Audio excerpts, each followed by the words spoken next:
예, 우리 공부했었죠. 그 다음에 오늘 협주의 세계 여섯 번째 이야기 책 속의 책 유깁에 대해서 공부할 건데 어, 지금 그 위에서 보셨을까? 하여튼 지금 그냥 이게 올리고 내리기가 시간이 많이 걸려서 협주라고 하는 거는 좁을 협자 그리고 주석할 때 주자예요. 그래서 한 글자 쓸 때 두 글자를 좁게 써서 협주라고 부르고 또 가는 그 붓으로 써서 간을 세자 써서 세주라고 부르기도 해요. 근데 이 협주가 사실은 굉장히 중요합니다. 이 조선시대의 국어대사전 또 조선시대의 불교대사전이 이 작은 글씨로 아주 깨알같이 들어있어요. 그 중에서 오늘은 유깁에 대해서 공부를 할 거예요. 그러니까 유깁이 한 권의 책으로 이루어졌다고 해도 과언이 아닐 만큼 이 작은 글씨로 쓴 거는 한 권의 책으로 될 만한 것들이 꽤 많이 있습니다. 그러면 어, 제가 읽어보도록 하겠습니다. 나란말씀이라는 영화가 그때 나왔나 봐요. 예, 지난 우리 10월 그 9일 한글날 맞이해서 BTN에서 굉장히 여러 번 해줬고 지금도 이제 한 20번, 30번 정도 방영할 방영권을 샀다고 얘기를 해요. 나란말씀이라는 영화가 있는데 그 훈민정음 창제의 비하인드 스토리를 다루고 있다. 아, 세종과 신미대사가 훈민정음 창제에 주도적인 역할을 했다. 라는 주제로 이제 아주 그 내용을 깊이 있게 보여주고 있는 수작이다. 신비대사가 나온다고 불교 영화라고 생각할 수 있지만 우리 문자 한글의 원류 훈민정음에 대해서 상식이 높아지는 영화이다. 한글이 한류 파급에 얼마나 큰 역할을 하고 있는지 요즘 외국인이 등장하는 수많은 TV 프로그램만 봐도 알 수 있을 것이다. 코로나 이전에 뭐 어서와 한국은 처음이지? 이거 굉장히 재미있지 않았습니까? 지금도 뭔가 조금씩 포맷을 바꿔서 한국에 이제 그 호기심을 갖고 한국을 좋아하는 외국인들이 많이 참여하는 그런 프로그램들이 계속 나오고 있죠. 나도 이제 이 영화의 자문 역할로 엔딩 크레딧에 이름을 올렸죠. 그러나 그 영화를 만든 사람들이 월인 속보를 읽고 이 나란말싸미를 만들었으면 얼마나 좋았을까라는 좀 안타까움이 굉장히 컸어요. 왜냐하면 늘 우리가 이제 공부해서 아시겠지만 훈민정음 해리본이라는 책에는 신미대사라는 이름이 나올 이유가 한 개도 없거든요. 무슨 전자제품 그 새로 사도 그 매뉴얼을 사용 방법만 읽지 매뉴얼을 누가 썼는지 그거에 관심 있는 사람 없지 않습니까? 마찬가지인 거예요. 그런데 월인석보에는 훈민정음에 통달하고 그 훈민정음에 통달한 사람만이 쓸 수 있는 불교대장경을 이제 그 훈민정음으로 쓰면서 그것도 그 이제 모자라서 세조가 모를 때마다 제일 첫 번째로 달려가서 그 이제 여쭈었던 11명의 자문단이 나오는데 그 첫 번째가 신미스님이었단 말이죠. 그래서 그걸 이제 그 영화에서 보여줬으면 그 한 컷만 있었어도 이 영화에 그 뭐 말도 안 되는 뭐 신미가 어디 나오느냐느니 여기 나온다. 이렇게 말할 수 있는 그리고 그 가나다라를 모르는데 책을 쓸 수 있느냐? 라고 반박을 했으면 이 영화가 이렇게까지 망하진 않았을 거라는 생각을 두고두고 하게 됩니다. 그 영화를 만든 사람들이 월인석보를 읽었으면 얼마나 더 풍성하고 논리가 탄탄해졌을까 생각하게 됩니다. 지금부터라도 그 훈민정음으로 지은 금자탑 월인석보로 돌아와서 부처께서 도솔촌에 내려와 탄생하시까지의 이야기를 이어가 보도록 하겠습니다. 이 그림 너무 예쁘죠? 이게 이제 도솔촌에서 비람강생하는 그 장면. 이제 그때 호명보살이라는 이름으로 조솔천에 계셨는데 6개의 상아를 가진 이 코끼리. 원래 이 저기 뭐야 도솔레이상에 나오는 그 탈상도의 그림은 그때까지 조선 사람들이 코끼리를 본 적이 없겠죠. 그래갖고 코끼리를 약간 소 모양으로 이상하게 그려놨어요. 그래서 그런 거 보면 되게 재미있어요. 이게 이제 그 당, 번 하는 것들 깃발을 내세우고 이 천녀들이 이렇게 내려오는 그림입니다. 구름을 타고 또 천녀가 이제 그 악기를 불고 그리고 협주의 협주, 책 속의 책, 또 그 안의 책 이렇게 이제 제목을 잡아봤는데 그 주석 안에 또 내려서 더 작은 주석이 있는 거예요. 그걸 이제 소설의 액자 구조하고 제가 이제 비유를 해서 말을 했는데 마치 액자 안의 그림을 설명하듯이 액자 바깥에서 이그 지금 무성 영화의 변사 같은 역할을 하는 나레이터가 존재를 하는 겁니다. 그래서 월인석보는 이제 이렇게 말하면 두 겹, 세 겹의 액자 구조를 가진 글이다. 우리 뭐 이제 거울 같은 거 보면 거울 속에 또 내가 있고 그 거울 속에 또 내가 있고 뭐 이런 그 거울 보신 적 있죠? 그런 그 구조를 생각하시면 되는 거예요. 석고상절은 어린 청강직업보다 한 칸 내려쓰기로 본문과 세주가 시작이 돼요. 협주가. 그런데 협주는 협주보다 한 칸 더 내려서 쓰는 거예요. 그러니까 이제 현대 가로쓰기로 예를 들면 한 칸 들여쓰기에서 두 칸 들여쓰기를 한다라고 생각하시면 되죠. 지금 이제 아까 그 그림에서 이 마야 부인이 그 태몽을 꾸고 있는 거죠. 지금까지 석보상절 본문 내용은 어린 청강지곡 14장, 15장, 그리고 이제 상서로운 별이 뜰 때 흰 코끼리를 타고 호명부살이 마야 부인 오른쪽 옆구리로 들어오는 태몽을 꾸는 것이다. 도솔레이의 내용이 바로 이거예요. 상서로운 별이 뜰 때 하얀 코끼리를 타고 호명보살께서 마야 부인 어머니의 오른쪽 옆구리로 들어오는 태몽을 꾸는 거. 그래서 도솔레이 상의 마야 부인과 석갈머니 탄생에 대한 이야기로 그 머리석보 2권이 시작을 한다. 그리고 이제 거기에서 파생되는 이제 그 제천이 호위하고 이제 성문 영각이 등장하게 되죠. 그리고 이 성문 영각 중에서 영각이 되려면 12인연 중에서 명색 그게 나오고 그 명색은 육입으로 이루어져 있다라는 설명을 이제 그 들어야 돼요. 그 중에 이제 오늘 공부할 게 육입이에요. 액자 속으로 걸어 들어가니 또 다른 액자가 그러니까 일종의 그 구중궁궐 12대문이라고 생각하시면 돼요. 첫 대문을 들어갔더니 또 다른 대문이 나오는 거죠. 그래서 이중 삼중의 액자 구조가 이어진다. 여기까지가 보편적인 형식인데 이 글에서는 육입, 명색 중에 육입에 대한 새로운 작은 책을 한 권 더 공부한다라고 생각하시면 돼요. 그래서 두 칸을 내린 육입의 입은 뭐냐? 육입은 6가지를 뜻하는 거고 도대체 입이 뭐냐? 입은 지금 보시면 섭입함으로 뜻하니 섭은 버물시오 입은 들시라. 근진이 서로 대하면 식이 나나니 식이 근진을부터 능입이 다외나니 근진이 곧 소입이라. 이 십이난 소입알부터 이룸 얻으니라. 능은 내 잘할시오 소난 날 대한 경계라. 무슨 말이야. 너무 어렵죠. 사실 이 말은 제가 조실 그 스님, 어른 스님께 처음 1994년도에 그 10월 1일 날 불경사당에 왔을 때 스님이 저한테 말씀을 이렇게 하셨어요. 이런 식으로.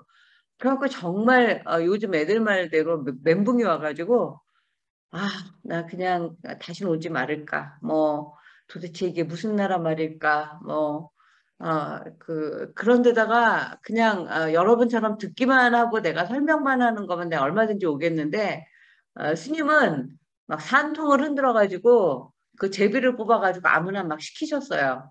그런데 시켜갖고 잘 못하면 뭐 크게 혼을 내는 것도 아닌데 너무나 창피해서 다음 주부터 절대로 못 나오는 그런 식의 이제 야단을 치셨어요.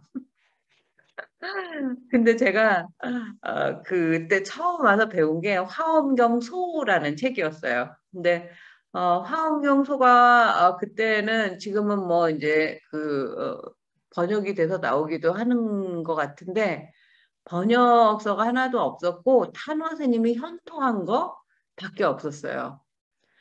근데 뭐 제가 난 놓고 기억자도 모르고 천지분간도 못하는 그 불교 거의 까막눈인데 내가 그걸 화엄경도 아니고 화엄경 소라는 거는 이제 그 논소를 말하는 거니까 우리로 치면 이제 지금의 논문 같은 거잖아요. 나는 화엄경을 읽고 이렇게 그 해석을 하고 이런 이론을 세운다 뭐 이런 내용인데 그걸 제가 어떻게 알겠습니까? 왜? 잠깐만요. 이 저기가 죽었네요. 그 마우스가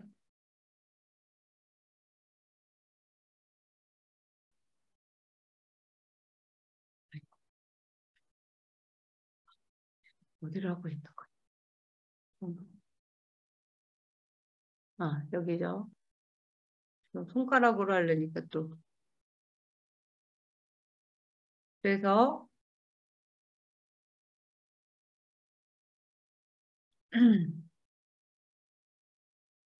지금까지 요 내용들을 이제 보시고 제가 여기를 이제 굵은 글씨로 해놨으니까 여러분들은 지금은 굵은 글씨만 보세요.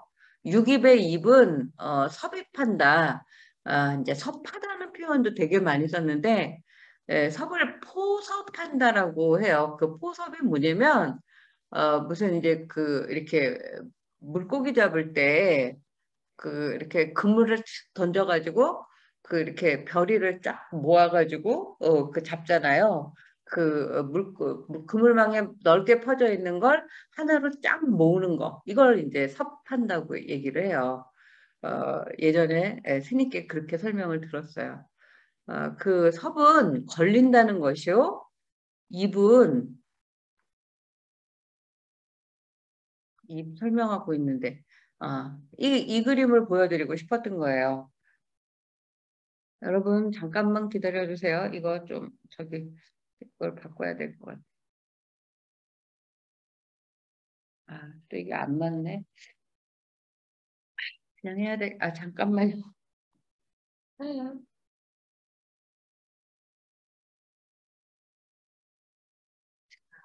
마우스가 두 개가 있으니까.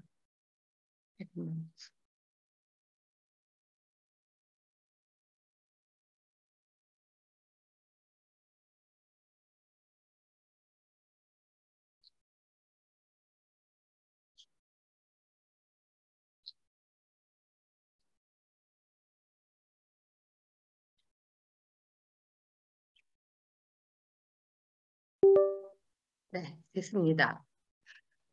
이 6일 보시면 이게 이제 한 칸에 두 글자씩 들어있잖아요. 근데 입은 섭입이요. 뭐 이런 식으로 이 한 칸 내려서 쓴 게 아니라 두 칸 내려서 썼다는 이야기예요. 협주는 두 칸을 내려 쓴다. 지금 입은 들어가는 것, 들입, 들어갈 입, 입구할 때 입이죠. 어, 육진이 서로 이제 그 상대한다는 뜻이에요. 하면서 식이 생긴대요. 그리고 이 식이 근진의 이제 육군의 능입, 주체가 된대요. 그리고 이 근진이 곧 식의 또 소입, 대상이 되기도 한대요. 그래서 능소 개념을 이 불교 공부, 한문 공부하시려면 이거 굉장히 이제 잘 알아놓으셔야 되는데 능은 내가 그 이제 말로 하면 나는 너를 사랑한다 할 때 나에 해당되는 거예요. 주어, 주체가 되는 거고 그 다음에 소는 너를 사랑한다에 너에 해당되는 거예요.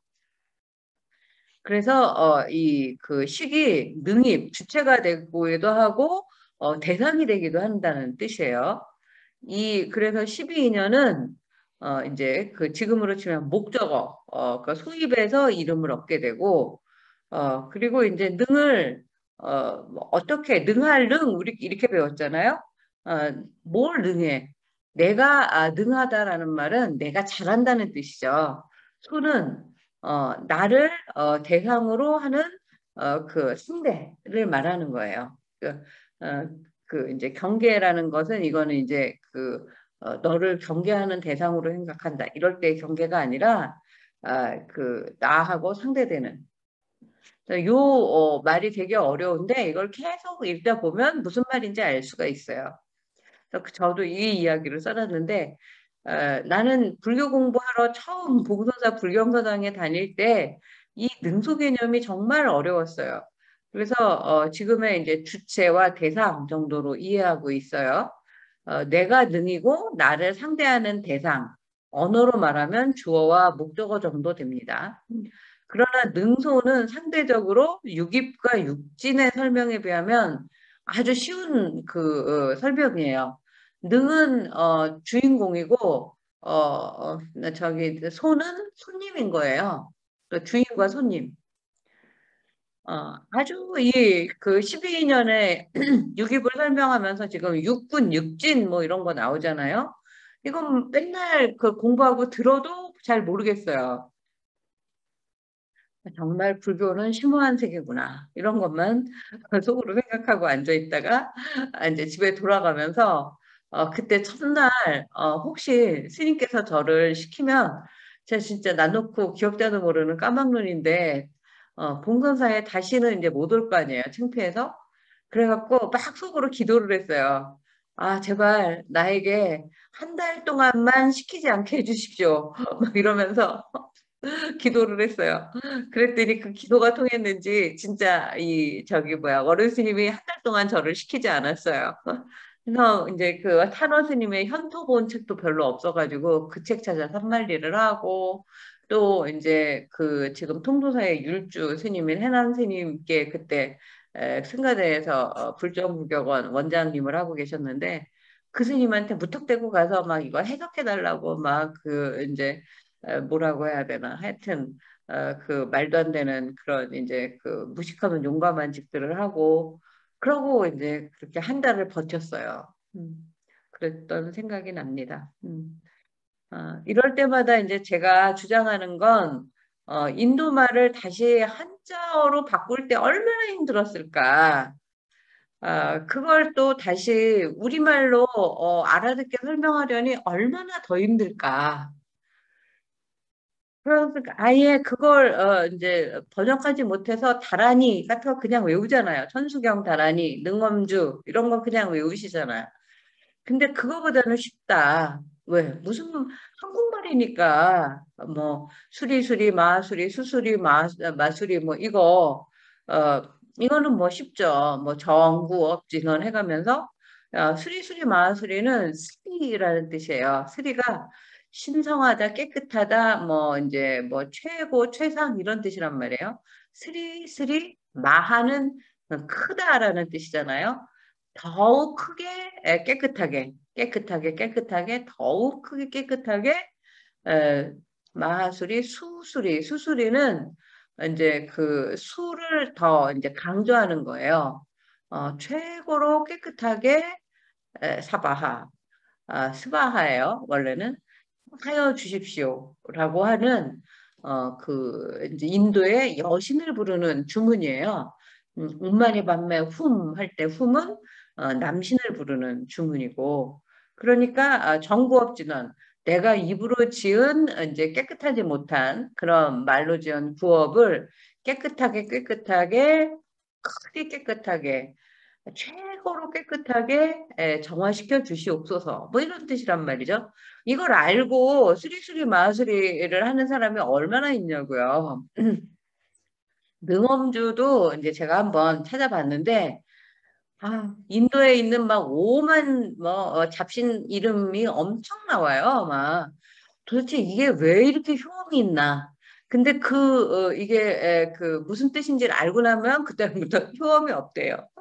그러니까 모르시고 그냥 외우시는 게 좋아요. 그럴수록에 이 차돌 같은 불교 개념을 화두처럼 되풀이해서 읽고 또 읽으라는 말씀을 드리고 싶다. 아, 세륜과 세조는 우리보다 얼마나 천배 만배 애써서 이 책을 만들었는가를 생각하시면서 주석이라는 책 6기 이제 본격적인 유기배 세계로 시작한다는 전환의 표시로 이 동그라미가 써 있어요. 유기배에 두 뜻이 있으니 하나는 근진이 서로 섭입하는 것이고 둘은 근경이 다식에 들어가는 바이다. 이런 식으로 써 있단 말이죠. 그러니까 여기에 보면 유깁은 두 가지 뜻이 있다. 오늘 한꺼번에 지금 이 말을 듣고 다 이해하실 생각하지 말고 집에 가서 10번 읽어보세요. 하나는 근진이 서로 섭입하는 것이고 둘은 근경이 다 식에 들어가는 것이다. 그러므로 경전에서 이 두 가지를 합해서 12입이라고 이름을 지었다. 아까 6입이었잖아요. 근경의 6입. 그 다음에 근진의 6입 해서 12, 12입이 됐어요. 능엄경에는 오직 육군으로 입을 삼는 것은 근이 어진 뜻이 있는 것이라고 했다.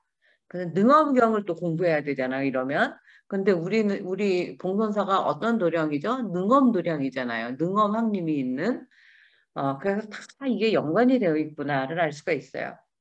신이 능히 식을 내고 또 근이 능히 경을 받아서 이제 식과 경이 이제 아까 능소 개념이라고 했죠.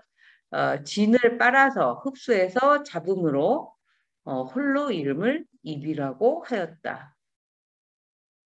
그러므로 육근을 말하기를 정매 이게 도적할 때 적자고 매개할 때 매자예요.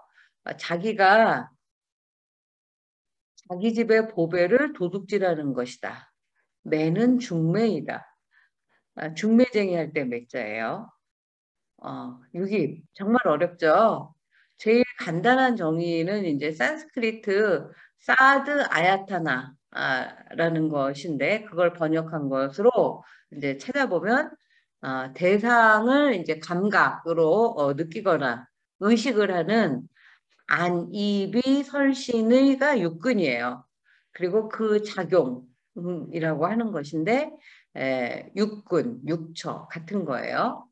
어, 그래서 좀 더 이제 이걸 가지고 자세히 설명해 보면 다음 시간에 공부할 12년에 대해서도 이제 그 나오는데 부처는 존재와 세계를 12인연의 연기로 설명을 하고 있죠. 12인연설이란 12가지의 요소들이 서로 인과관계, 조건이 되고 그 조건으로 결과가 맺는 뭐 봄에 씨를 뿌리면 가을에 열매가 되는 뭐 이런 관계로 이루어져서 인간 세상도 윤회를 하고 이제 계속 이제 수레바퀴가 돌려서 전생하는 존재의 삶을 지배한다는 이론이 12인연설이에요. 그래서 그 12가지가 무명, 행식, 명색, 유깁. 지금 명색에서 유깁으로 들어가서 공부하고 있죠. 그 다음에 촉, 수, 애, 취, 유, 생, 노사. 이렇게 12가지인 거예요. 이 중에서 설명하는 이제 이 식은, 여기 세 번째 식은 인식의 주관으로 육식이다. 그래서 육식은 6가지 인식작용을 뜻한다. 육식 중에서도 또 안입이 설신의라는 육근에 의존해서 각각 색성향 미촉법이라는 육경, 아까 육근 육경 나왔죠. 이걸 읽고 이제 앞에 다시 읽어보시면 조금 이제 이해가 되실 거예요. 그래서 지각해서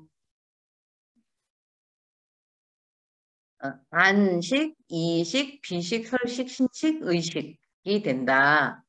요것만 오늘 잘 기억하고 가세요. 식은 이제 보통 우리가 인식, 우리가 알아차린다는 거잖아요.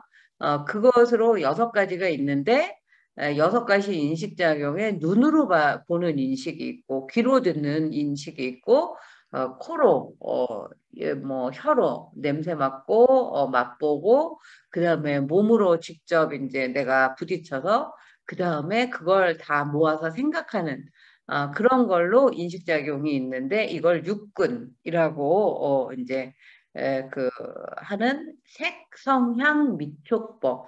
안으로, 눈으로 색을 보죠. 귀로, 소리를 듣죠. 비로 향을 맡죠. 혀로, 맛을 보죠. 그 다음에 몸으로, 이제 감촉을 하죠. 의로 이제 생각을 하는 거예요. 이것을 이제 그 육경이라고 해서 여기에서 이제 그 눈으로 보는 인식, 안식, 이식, 비식, 설식, 신식, 의식. 계속 들어도 그게 그거 같고 뭔가 이렇게 어떻게 보면은 말장난 같기도 하고 그렇지 않습니까? 여기 아까 요 그림 표를 다시 보시면 12연기를 그래서 그림으로 그려놨어요. 이게 이제 12연기의 무명과 행이 과거의 원인이 된대요. 그래서 그 무명과 행으로 식, 명색, 지금 육처, 육입 같은 거예요. 촉, 수, 여기까지가 이제 현재의 결과예요. 그리고 이 애취유를 또 원인으로 해서 생노사라는 미래의 결과가 생긴다라고 이제 제가 이 그림 도표를 그려놨으니까 이것도 한번 보세요. 지금 현재는 못 알아들어도 좋아요. 그냥 각자의 금기만큼 또는 눈높이만큼 이해하고 그 다음 진도를 따라가 볼게요. 15세기 이 머린 석포상절 책에서 새로 시작한다는 그 표시로 이 동그라미가 나와요. 그래서 육입을 입이라고 이름 지오만 이 육법이 친할세 안에 속하니 시계에 붙은 바일세 이름을 입이라고 한다. 뭐 이런 뜻이에요. 요거를 이제 안에 육이 있어요. 내 육을 입이라고 이름 지은 것은 이 육법이 이제 친함으로 안에 속한다. 그래서 그 어, 우리가 뭐 이제 인식을 한다는 게 다 뭐 겉에서 하는 게 아니지 않습니까? 그래서 그거를 이제 들어간다는 뜻으로 아니라는 뜻으로 내육입이라고 한다는 거예요. 또 이제 근이라고 이름을 지은 것은 근이 능히 내는 것, 그러니까 주인공임을 뜻하는 거예요. 그래서 이 6가지가 다 식을 그 이제 발현하는 그런 공이 있으므로 통틀어서 이름을 근이라고 한다. 또 바깥에 왜 육입이 있는데 그것은 이 6가지가 이제 성글다. 성글다는 표현도 요새는 많이 안 쓰는 것 같은데 뭐 머리카락이 성글어졌다. 뭐 옛날에는 숱이 많아서 이렇게 그 빽빽했는데 그럴 때 그리고 뭐 무슨 이렇게 사이가 벌어진 것도 성글다. 이게 이제 소자예요. 6가지가 성글어서 밖에 속하니 시계 논이러 섭하는 곳을 이제 외유깁이라고 한다. 또 이제 근진 뭐 이렇게 썼었잖아요. 이 진은 티끌진이에요. 진은 더러움, 먼지 뭐 이런 것들을 뜻하니 우리가 이제 번뇌를 진이라고도 하지 않습니까? 능히 그 정과 식을 더럽힘으로 이름을 진이라고 한 것이다. 또 12처가 생겨서 자란다는 뜻도 있으니 6가지 식이 근진에서 생겨 자란다. 불교에서 가장 많이 외우는 짧은 경전 반야신경이 있죠. 거기에 지금 우리가 공부하고 있는 공중무색, 무수상행식, 무색성향 미촉법이 나오죠. 그거에 대한 설명이라고 보셔도 돼요. 실체가 없음을 명백하게 깨달은 이 자리, 반야심경이 공을 설명하고 있지 않습니까? 그 공의 자리에서 보면 확실한 거라고 말할 수 있는 물질적 요소를 색이라고 하고, 그 다음에 정신적 요소를 수상행식이라고 하고, 감각기관을 안입이 설신의 또는 색성향 미촉법이라는 대상, 이런 것도 다 실체가 없는 거죠. 실체가 없는 것이니 이렇게 확실히 내가 지금 눈으로 보고 있잖아. 뭐 코로 냄새 맡고 있잖아. 뭐 이렇게 느껴지는 것 같지만 이 나라는 관념도 사실은 시시각각으로 변하고 어, 어, 지금 조금 전에 유깁을 설명한 나와 그 뭐야 실체가 없음을 깨달은 뭐 반야신경의 이야기를 하고 있는 나는 사실은 과거의 나와 현재의 나로 다른 거죠. 지금도 계속 이러면서 과거와 현재와 내가 달라지고 있지 않습니까? 이에 대한 정밀한 내용을 이제 월인독보로 배우는 중이다. 중세 한국어를 현대 한국어로 번역하는 것도 이렇게 어려운데 그 당시에 인도말로 된 경전을 한자로 이렇게 상세하게 풀어낸 그 뭐 현장 법사라든지 뭐 실찬안타라든지 뭐 구바라집이라든지 이런 사람들은 정말 대단해 보이는 거예요. 그러나 이 알쏭달쏭한 한자로 된 불교 철학의 세계를 어떻게든 새로 만든 훈민정음으로 담아내려고 애쓰고 있는 600년 전의 세종과 세조 신미대사와 10명의 자문단들을 노력을 생각해 보시기 바란다. 얼마나 눈물겨운가. 지금 우리 봉선사의 현진 스님이 다시 인도의 그 산스크리트로 이제 그 원전을 보고 번역을 하는 그런 작업을 하고 계시죠. 요새 금강경 책 내셨죠. 그래서 저한테 세 권을 또 터키로 보내주셨어요. 그래갖고 제가 한 권 가지고 두 권은 이제 도서관에 기증하고 이제 우리 학과 교수들한테도 이제 보여주고 있습니다. 1446년 반포한 지 13년밖에 안 된 1459년에 세 글자를 가지고 세기의 경읽기라도 좋으니까 내가 이렇게 간곡하고 간절하게 이 생에 인간으로 태어난 백천만검 난조의 세상에서 이 백성들에게 이 후손들에게 21세기 우리들에게 이 정도 철학은 한 번쯤 들어보라는 그 세조라는 선지식의 말씀이 가슴에 사무치지 않는가. 차돌6입의 세계 100번 읽어서 뜻이 스스로 드러날 때까지 독서 100편 의자편. 제가 이렇게 썼네요. 어, 자, 어떠셨나요? 어렵죠? 네. 근데 뭐, 능엄주를 외운다고 생각하세요. 어, 이 공부가 쉽지 않습니다. 특히 이 6입, 12년이 머리 놓고 이건 중에서 제일 어려운 것 같아요. 솔직히 저도 지금도 헷갈려요. 이거 제가 책을 쓰느라고 얼마나 많이 받겠습니까?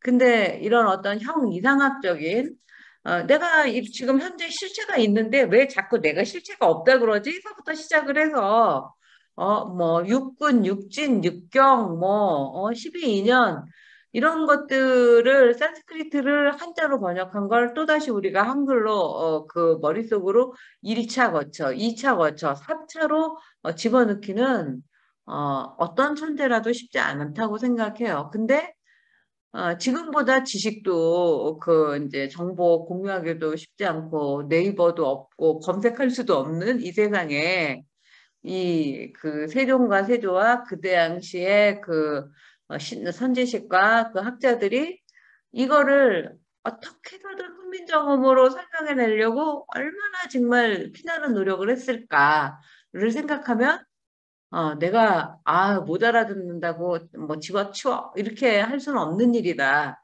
라는 생각이 드는 거죠.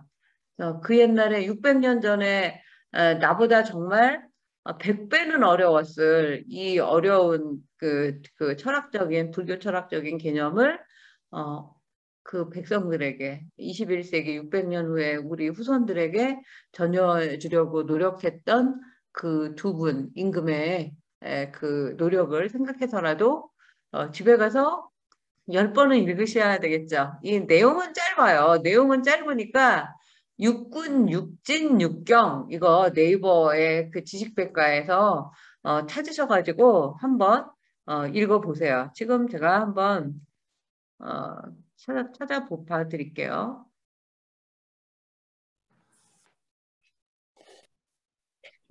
제가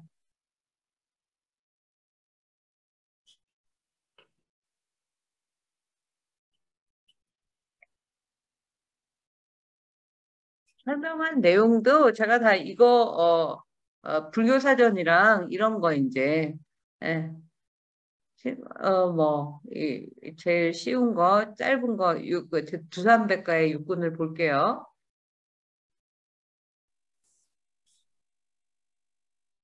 색성향. 불교에서 육식, 예, 육감을 일으켜서 이제 외계 바깥 세상의 여러 대상 이걸 이제 대경이라고 하는데 그걸 인식하게 하는 근원적 요소가 육근, 근원적인 요소라서 육근이에요. 그리고 이 육근의 집착을 모조리 끊고 무에 걸림이 없는 그런 이제 묘용을 발해서 깨끗해지는 것을 육군 청정이라고 한다. 또는 청정의 청자를 빼서 육군정이라고 한다.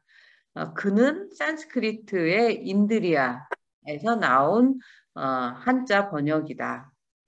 감각기관과 그 기관이 가지는 능력을 의미한다. 육근이에요. 그러니까 육근에 이제 안입이 설신의 안근, 이근, 뭐 비근, 설근, 신근, 의근. 그래서 안근은 시각, 이제 그 안으로 색을 보는 거잖아요. 그 시각 능력. 안색. 그 다음에 이근으로 뭐야 냄새를 맡고 아니 귀로 듣고 색성향 미촉법이잖아요. 이렇게 이제 해서 이 육군으로 저질러진 이제 장애, 번뇌, 이런 업장들을 이제 육군 참회라고 하고 그렇게 해서 깨끗해지는 것을 육군 청정이라고 한다.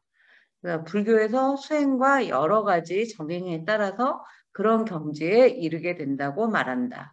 이를테면 법화경 법사공도품에서는 법화경의 법화경을 수지하고 독송하고 해설하고 서사하는 그래서 법화경 사경을 그렇게 많이 하지 않습니까?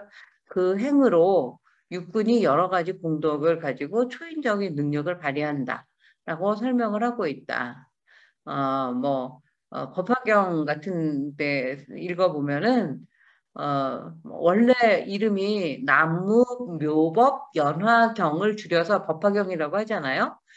근데 이제 이 법화경의 공덕이 얼마나 이제 그 강력하냐면, 법화경을 이렇게 지금 수지, 독성, 해설, 사경 뭐 이런 거를 하는 사람은 당연히 극락에 가지만 이제 그걸 늦게 만나서 법화경을 늦게 만나서 또 참회를 늦게 해서 죽기 직전에 법화경을 알아서 이제 그럴 때는 그런 사람 어떻게 하느냐 죽기 직전에 법화경 이렇게 말하고 죽어도 극락에 간다 뭐 이렇게 써 있는 거 보고 내가 막 웃었던 생각이 나요. 그만큼 경전에 대한 존경심과 신뢰감이 중요하다는 거겠죠. 그리고 이제 천태종의 별교에서도 저기 육군의 근거에서 불도 수행을 하고 그 진정 과정을 나타내는 기준으로 이제 본다. 그래서 수행을 25단계로 이제 봤을 때 육군 청정이라는 지위가 있다. 영산 등에 오를 때 금강장을 들고 육권 청정을 외우면서 오르는 것은 그렇게 함으로써 등산하는 사람의 심신이 맑아지고 그 공덕으로 무사히 산에 오를 수 있도록 기원하는 것이다.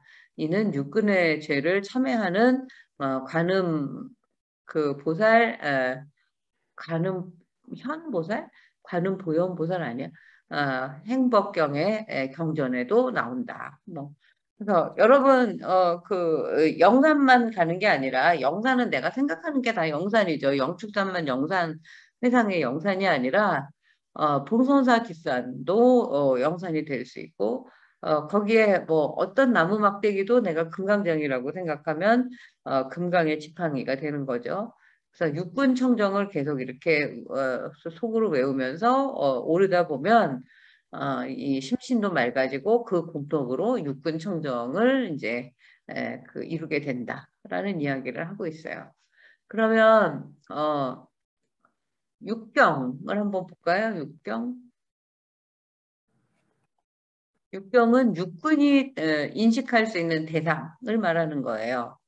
그래서 육군이 인식할 수 있는 게 눈, 귀, 코, 혀, 몸 다섯 가지 이제 감각기관하고 이를 통솔을 하는 이제 인식, 생각의 의근을 육군이라고 하는데 이에 대응하는 그 이제 아까 주인과 육군이 주인이면 손님, 이 목적을 대상이라고 하는데 그 목표가 육경이다. 눈으로 보는 색경, 귀로 듣는 성경, 코로 맡는 향경, 입으로 맛을 아는 미경, 몸으로 느끼는 촉경, 마음으로 하는 북경이다. 이 육경이 육군과 중충적으로 합해져서 인식체계를 이루는 것이 불교의 12처설이다. 육군이 인식의 주체인 인간 존재라면 육경은 인간이 눈으로 보고 냄새 맡고 귀로 듣고 하는 이 현상을 말하는 거다. 그래서 이 세상의 우주는 이 12처에서 비롯되어서 12처로 다 돌아간다. 이 12처설이 인간이 인식하지 않는 것은 존재하지 않는다. 그러니까 12처로 다 이 안입이 설신의 그다음에 색송양 미촉법 이걸로 다 이제 이루어진다는 거죠. 그리고 모든 존재는 인간의 인식을 중심으로 존재한다는 것이 불교의 세계관이다. 불교의 기본 교리인 영기설의 기초를 이루는 것도 이 육군과 육경이다. 여기에 이제 그 12처에 육식을 합한 것이 18개이다.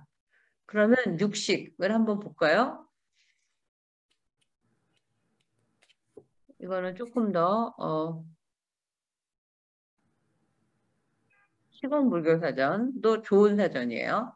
산스크리트 사드 비즈다나라는 그 안익의 설신의 육군의 색성양 미촉법의 육경을 이제 식별하는 식, 안식, 이식, 비식 이게 이제 육식이라는 거예요. 저 눈으로 이렇게 지금 우리가 바라보이는 그 대상을 색이라고 하는데 그것을 마음으로 이제 아는 작용. 그래서 육경, 육식 이렇게 해서 18개다. 여기까지만 오늘 확실히 알고 가시면 좋을 것 같아요. 네.